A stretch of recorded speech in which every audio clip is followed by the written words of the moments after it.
Light years away from home, a large mining vessel known as Borealis drifts through the void. Suddenly, an asteroid slams into it, shaking the entire vessel, triggering alarms as both fire and debris rip across the ship. Inside, cryopods flicker to life. Andy, a miner, wakes up to the sounds of his family, echoes from the world he left behind. Still groggy, Andy hears his AI assistant, Leonard, warning him to brace himself. From his window, he notices other pods disengaging from Borealis just as the vessel starts exploding. Things quickly escalate from there. Going at an abnormally fast pace, his pod crashes into a nearby planet. Andy regains consciousness and begins to panic. This causes Leonard to misread his panic and prepare a defibrillator to jumpstart his heart. Jumping into action, he stops Leonard from electrocuting him. Nothing like a near-death experience to wake you up. Andy looks around and finds himself staring at an endless desert. This is when dread begins to set in. With no sign of any survivors or wreckage and static on his comms, he realizes that he might be fully alone. Leonard warns him to exit his unstable pod. Pulling at the lever, Andy discovers that the door is jammed and he is stuck. Using a fire extinguisher, he breaks the window and tries to climb out. But before he can get out, he pierces his suit. A loud hissing echoes through the pod, triggering alarms, warning him of his fast-dropping oxygen levels. Scared for his life, he blindly reaches for a spray sealant to patch up the suit and exits the pod. Then, an unsettling sound rattles the atmosphere. Borealis appears out of the sky and crashes to the ground, sending a strong shockwave towards him. However, Andy does not have time to brace himself for the impact and gets knocked back. Determined to search for survivors and oxygen, he limps to the wreckage. He scavenges through the debris, ignoring the flames around him, desperate for an oxygen pack before his air runs out. But his relief is cut short when he discovers a damaged pack that is of no use to him. Flickering lights in the distance catch his eye. Hope begins to build up as he locks in on the SOS lights. Risking his dangerously critical oxygen levels, Andy treks through the wasteland. Each step heavier than the last, the ground shakes under him. The air, thick with dust, makes it hard for him to find his footing. Slipping and sliding, Andy continues to push himself until he finally reaches the SOS beacon. Another wrecked pod lies buried in the sand, hatch open, but with no one inside. To his delight, he discovers another survivor, Dwayne. Despite the promise of life in the endless void, Andy is about to learn that surviving here won't be any easier together.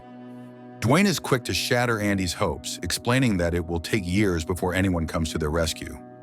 Unaware of the danger lurking amongst the dunes, the two begin working on setting up the equipment. Andy forces himself to remain optimistic, clinging to the faintest trace of hope.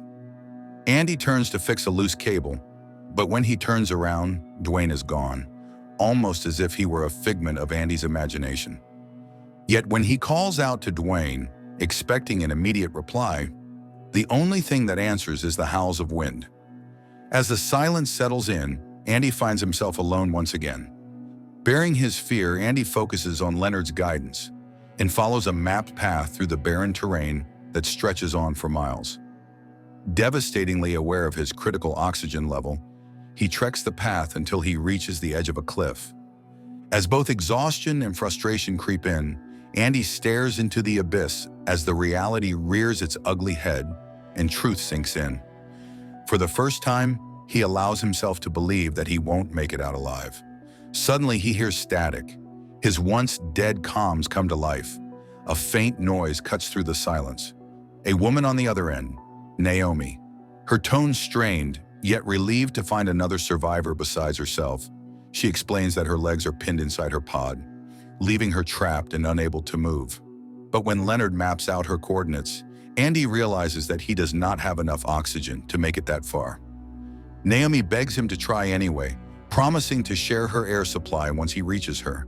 And so, Andy begins the long trek. Driven by equal parts desperation and determination, the fear of suffocating alone in the dark keeps him moving. As the sun begins to set, Naomi talks to him over the comms about stories from her life before cryosleep. None of them acknowledge that they might never get to experience life like that again. Despite Naomi keeping Andy company, each step grows heavier than the last. His breath raspy, the lack of oxygen rearing its head. Pushing forward, he continues his trek. Then a strange feeling crawls up his spine, like he is not alone. He shook it off and blamed his paranoia on his lack of sleep, which is ironic considering how long he had been asleep. But even with Naomi's voice keeping him company, he is unable to shake the feeling of being watched. Suddenly, faint sounds of rocks tumbling echo through the space. Andy freezes and begins scanning the area. That is when he sees them. 5 deep impressions in the sand, too large to have been caused by a human following the trail of massive impressions. He stumbles upon thick webs clinging to the rocks. This is when it hits him. Something is hiding among the shadows, something that hunts. Naomi's panicked voice bursts through the comms, warning him that her sensors are detecting movement around him. And he spins, scanning the dunes. Despite not finding anything, he fires a flare into the sky.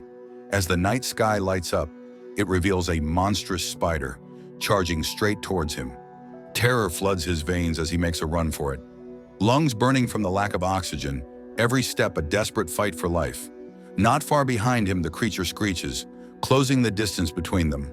Suddenly, the ground gives way beneath his feet and he plummets into a cave. Hitting the ground hard, he groans in pain. But the creature does not give him time to recover as it looms above. Slowly crawling towards him, Andy scrambles through the tunnels, tripping and gasping for breath as the light from his helmet lights up the way. Adrenaline pumps through his body and keeps him going. No matter where he goes, the creature follows. Before he realizes, he is flying off a cliff, crashing onto the cold rocks below. As pain takes over, Naomi screams through the comms, convinced that he has abandoned her. But Andy's panic rises too as his suit alarms start blaring, forcing him to pause. Leonard's voice cut through, telling Andy about a second breach in his suit, causing oxygen to leak. Once again, fear grips him as he reaches for his sealant and sprays it over the breach. As the can sputters empty, it hits him that he's running out of more than just oxygen. He's running out of second chances. Just as despair begins to overwhelm him, the comms cackle again. A familiar voice cuts in. It's Dwayne, who claims that he has found a way to kill the spiders. Naomi's voice urges Andy to go after him, reminding him that they need as many survivors as they can get. Hesitant but desperate, Andy sets out once again, following the coordinates mapped out by Leonard to Dwayne's location. When he spots him in the distance, his relief is cut short when a shadow drops from above. A spider lands on Dwayne and crushes him in an instant. Andy freezes. Paralyzed with horror, he dives behind a half-buried pod, holding his breath as Naomi's voice filters in again, whispering that he is surrounded by their dead crew members. Knowing that Andy won't be able to think rationally, she floods the dead comms, lighting up the pods, creating a distraction. The spiders turn toward the noise, their limbs twitching at the sound. Andy seizes the chance and sprints across the open dunes until he finds himself standing in a wide, barren field. With nowhere left to hide, heart pounding, Andy prepares himself for the inevitable as the spiders draw closer. Yet the creatures stop before backing away into the dark. Knowing he might not get lucky again, Andy urges Naomi to find a way out of her pod. Naomi pauses, then reveals that she can't feel her legs. Hearing the desperation in her voice, he promises not to leave her behind. As he trudges through the barren field, tiny flickers of light begin dancing around him. For a brief moment, he allows himself to enjoy it, claiming that the planet might not be as bad. But the beauty doesn't last. The lights suddenly shift to a deep crimson. Before he knows it, the fireflies begin attacking him. Andy wildly moves around, trying to shake them off. Flinging them away, he takes his words back. Once again, before he can catch his breath, the ground beneath him trembles. Dust rises, then the earth opens up. Andy realizes in horror that he is standing inside a creature's mouth. The world around him grows dark as the jaws begin to close. As he is pulled in deeper, his oxygen plummets, and consciousness starts to slip away until he remembers the built-in defibrillator. With what little strength he has left, Andy orders Leonard to activate it. The shock blasts through his body, jolting him away, and apparently the creature too. It lets out a deafening screech and spits him back out. Bruised but alive, Andy crashes into another cave. But relief is short-lived when hundreds of glowing fireflies come to life. Moving quickly, he pushes forward until he emerges into another open field. Andy's oxygen levels hit critical levels, and with Naomi still a few clicks away, he forces himself to keep moving.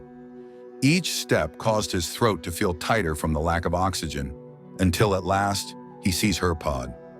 Naomi opens it long enough for Andy to stumble inside.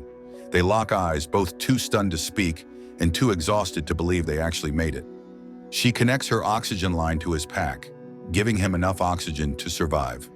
For the first time since the crash, Andy lets down his guard and allows himself to actually breathe. But as they have learned, peace never lasts long on this planet.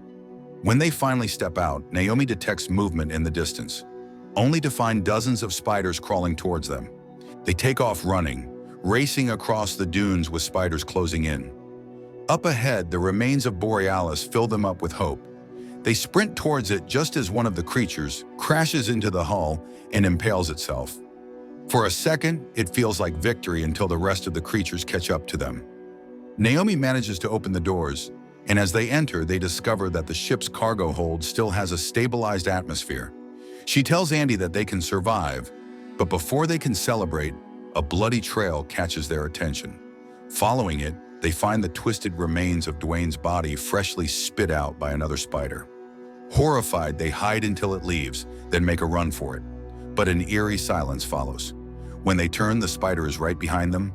Panicked, Andy grabs Naomi's hand and pulls her into an airlock. She tries to stop him, but it is too late, and the door seals shut.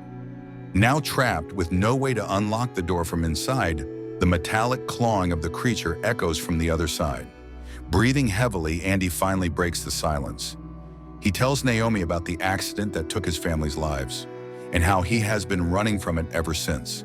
She assures him that he saved her life, which is more than she can say for anyone around her. The moment barely lasts a breath before the spider breaks through. This is when Naomi spots a cluster of fireflies on Andy's pack. She grabs it and hurls it towards the creature. With the spider distracted by the angry fireflies, they rush for the cargo hold. Andy slams the controls to shut the door, but it closes a second too late. With the creature inside the cargo hold, Andy knows that there is no running this time. Either they kill it or the creature kills them. Gripping the last can of sealant, he flings it into the spider's open jaw. The can bursts and the foam goes down the creature's throat. Thrashing violently, it screeches as Naomi and Andy jump for cover. The spider recovers quickly and sets its eyes on Naomi. It charges towards her, and she shouts at Andy to find a way to kill it, knowing that she needs to buy time for them to have a shot at surviving.